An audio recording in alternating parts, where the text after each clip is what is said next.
Well, it's been a long time since I've done music and the talk, so it feels really good to join with you in that vibration of song, and I heard beautiful voices out there. Well, today we're going to talk about the power of our minds and the power that our thoughts have to create our experience of life. For we know that what we believe we will see, and what we expect we will get. Now, I know last month you had the White Stone ceremony here, right, with Barbara, came and did that with you. And perhaps in January you did some of the other unity rituals of cleansing and renewal with the burning bowl or the letters to God or setting intentions. Did anybody do any of those things? There's a lot that we have in January. Or even setting resolutions with that. So here we are, a month later. And how are we doing with those resolutions or those intentions? You know, I bet we've set some really high intentions for 2013 to enjoy more abundance or to have vibrant health, enjoy more friendship, more love. And it's good to just to check in a month later and see, you know, how we're doing with all of that. So when you walked out the door this morning, were you expecting to be abundantly blessed, to love more fully, to live more vibrantly? Or did some other thoughts pop into your mind? An old fear or worry, a judgment, an irritation? I heard on the news about a week and a half ago that it was National Ditch Your Resolutions Day. So if some of our good intentions, our good New Year's intentions have fallen by the wayside, we're not alone. But the good news is that we can choose again, that we can choose in any moment to renew our minds and refocus our minds. We get to say yes to those thoughts that reflect our highest spiritual nature and our highest intentions. And I know that Eric Butterworth calls this releasing our imprisoned splendor. So that we each have that splendor within us that is waiting to spring forth at a greater level. And as I saw by your mission statement, you guys are all about transformation here. Is that right? Transformation. So today we're going to check in and see what we've been saying yes to, what we've been expecting, what kind of thoughts. And to ask ourselves, am I still saying yes to thoughts that bring me peace, or has some turmoil slipped in? Am I still saying yes to thoughts that bring me joy? Or is there some fear still? Am I saying yes to emptiness or aliveness? Am I saying yes to old habits that I wanted to get rid of? Or am I saying yes to those new ideas that reflect my Christ nature? In unity, we know the power of our thoughts to create our experience of life. And what we believe we will see, what we expect we will get. I'm reminded of a story I heard a number of years ago. I taught high school for 20 years, and when we went through teacher college, we heard this story. And it was about a sixth grade teacher who, at the beginning of the year, had this really rowdy class, and they would just not behave. And so she struggled every day, and then the teacher thought, well, maybe they have some learning disabilities. So she went to the secretary's office. This is the days before computers. And she looked in the secret file to check their IQ scores. And she was amazed by what she saw, because she saw that some of them had IQs in the 120s, now 85 or so being the average. She saw that many of them had 120s, 130s, and her worst instigator in class was a genius. He had an IQ of 145. Well, prior to this, she had kind of given up on him, just gave him worksheets and kind of like, maintaining control that she could. But after she saw this, she thought, wow, I need to, get these kids engaged with some higher level thinking. So they started having discussions. They started doing projects. They started getting involved. And she noticed that the behavior problems went down. They slowly subsided. And by the end of the year, that class had done a complete turnaround in their behavior and also in their achievement scores. So when she had her, I want to call it like an exit interview with her principal at the end of the year, he congratulated her on turning this class around that she thought was hopeless at the beginning of the year. And she confessed to him that she had looked in the secret files and had seen their IQ scores. And he laughed and he said, I have to tell you something. Those numbers next to their names, those were not their IQ scores. Those were their locker numbers.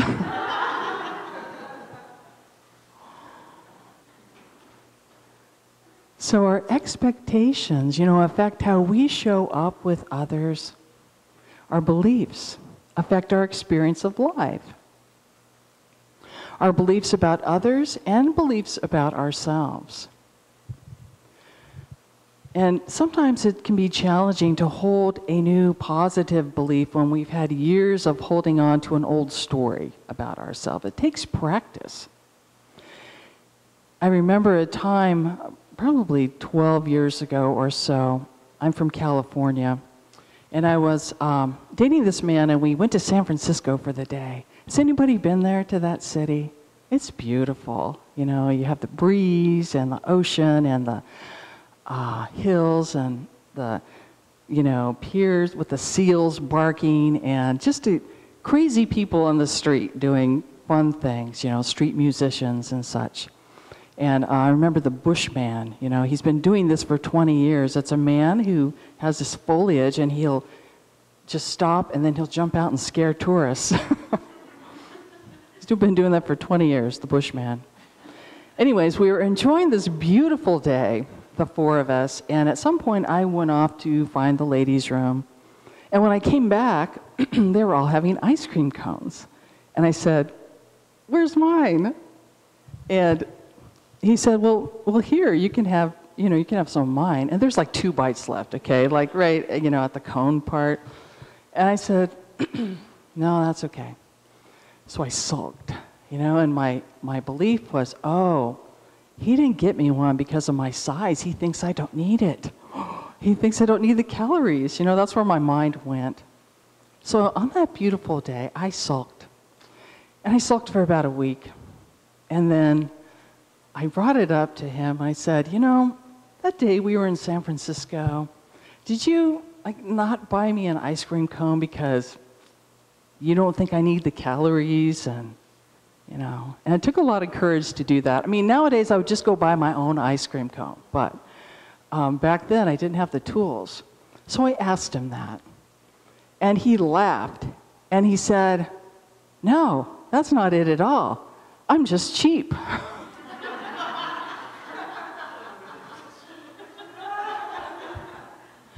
It may sound like a little thing, an ice cream cone, but isn't it those little things, those nitty-gritty things in life that can challenge us the most, where we can make these assumptions that are totally incorrect.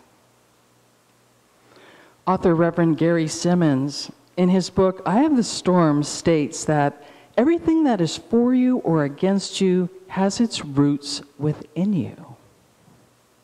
Meaning that whatever we experience with someone, positive or negative, we have some of that within ourselves. So whatever we admire in another person, their friendliness, their generosity, their creativity, we have that within ourselves, or we wouldn't be able to see it. It's like that adage, you spot it, you got it. Well, and the opposite is also true. When we see something that we don't like in someone or they just bug us, you know, it's a mirror reflecting some aspect in ourselves that maybe we haven't looked at, or we were in the past, or we're afraid of being. There's something there. Again, you spot it, you got it. That's a hard one to look at, you know? And some of our beliefs are so hidden that we don't discover them until we bump up against a reaction to somebody or something. And then we get to see how our beliefs are affecting our experience of life. For example, if we hold a belief about ourselves, such as no one likes me, or a belief about another, such as my boss is a jerk, those beliefs start to become the self-fulfilling prophecy, right? Where we start to look for that. And then, oh, they didn't say hi to me. Or, you know, oh, okay, so we look for that, and then we react to that, and it just reinforces our belief, that negative belief. And when we react, then they may react back. So we get, you know, we can get caught sometimes in that negative loop. And what do you think happens if we entertain the idea of a positive belief there, like, I am likable, or my boss is helpful? You know, then we start to look for that, and we see signs of it. And then we react in a different way. They react to us in a different way, and that reinforces that positive belief. Have you ever noticed that, has anybody bought a new car recently? Have you ever noticed when you were looking for that model of car that you saw them everywhere? You know? I know when I got my little Honda out there, I thought, wow, everybody has a CR-V, you know? But they were there all the time. I just was zeroing in on it and saw them. So what we believe, we will see. What we expect, we will get. Gandhi said that your beliefs become your thoughts become your words become your actions become your habits become your values, and your values become your destiny. So it all starts in here. The Apostle Paul said in Romans 12:2, do not be conformed to this world, but be transformed by the renewing of your minds. Be transformed. So how can we renew our minds?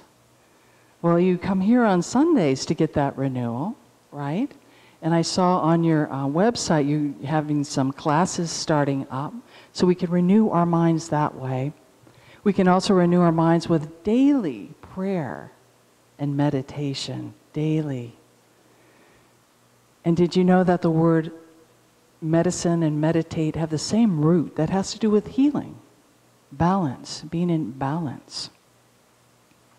We can also practice forgiveness that you read about today. That's a very powerful practice. And we can also work with the unity power tool of denials and affirmations. Now, that is a tool that when I first got into unity, wow, I use that all the time, you know.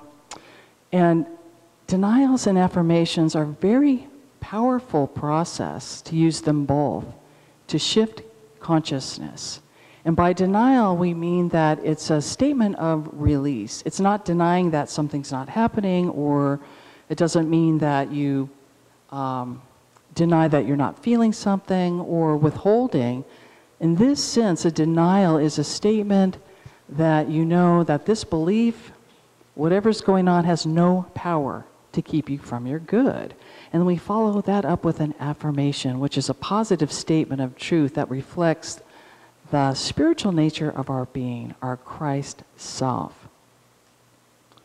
So we can use those. I also like what Gandhi said, that our greatness lies not so much in being able to remake the world as in being able to remake ourselves. So at any time we can reinvent ourselves. we can lift our vision to that spiritual vision. And Jesus was a master at spiritual vision. He saw abundance where others saw lack. He saw inclusiveness where others saw divisiveness. He saw love where others saw loathing. And he knew human nature, and he knew that people would, need some help remembering the truth of who they are. He knew that we would be challenged by what we saw with our physical eyes. In the Gospel of Matthew, chapter 7, verse 3, we read Jesus asking, "Why do you see the speck in your neighbor's eye and do not notice the log in your own eye?" He speaks to that human tendency sometimes to judge, to criticize, wanting to correct others, wanting them to change. When he's saying our job is to look within first at our own stuff. Start there first. And isn't it interesting that the neighbor only has a speck, but the one judging has a log? Doesn't that sound painful to have that log?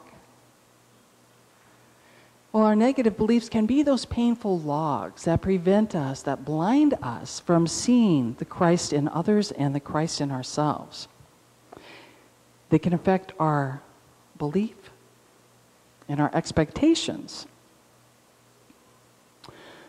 So thinking about this week and thinking about your new year for 2013, is there something this morning that you would like to refocus and lift up into prayer? To see with new eyes, to see with that spiritual vision again. I invite you just to bring that to mind if there is something there that we can lift up into prayer for transformation, to be renewed this week.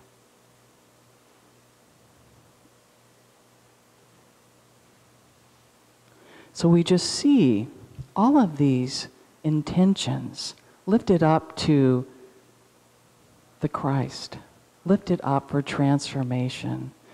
So we are able to refocus on our highest, best intentions of our greatest, grandest expression of our divine selves. And we go forth knowing that we are not alone, that God is with us every step of the way, guiding, loving, supporting, renewing, reminding us of our divinity. So what we believe we will see, what we expect we will get. And may we go forth this week believing and seeing and expecting and receiving the very best for the rest of 2013. Thank you.